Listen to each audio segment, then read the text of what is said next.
প্রিয় দর্শক আসসালামু আলাইকুম। দর্শক আপনাদের প্রীতি ও শুভেচ্ছা জানিয়ে শুরু করছি আমাদের আজকের প্রতিবেদন। তো দর্শক আজকে আমরা এক অসহায় মেয়ের গল্প তুলে ধরব, যার নাম হচ্ছে আদ্রিতা।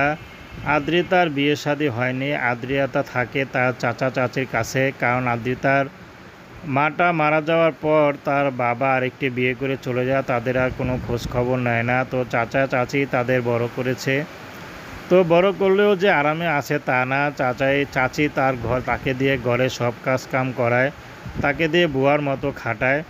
তো তারপরও আদ্রিতা একটু ভালো থাকার জন্য কষ্ট করছে। তো আদ্রিতা মাঝে মধ্যে না প্রায়ই কান্না করে বালিশ ভিজিয়ে রাখে আর বলে যদি বাবা মা থাকতো তাহলে তার জীবনটা এত নষ্ট হতো না।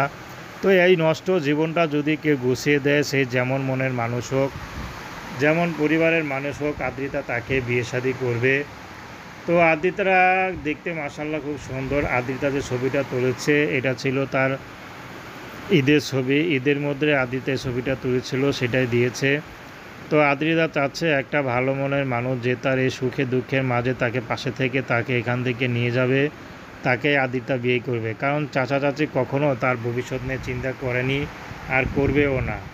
তো দর্শক, প্রেম ভালোবাসা সাহায্য সহযোগিতা বিয়ে শাদী করা একান্ত আপনাদের ব্যক্তিগত ব্যাপার। আসুন আমরা ৫ ওয়াক্ত নামাজ পড়ি, সর্বদা দেশের সেবা করি। আসসালামু আলাইকুম।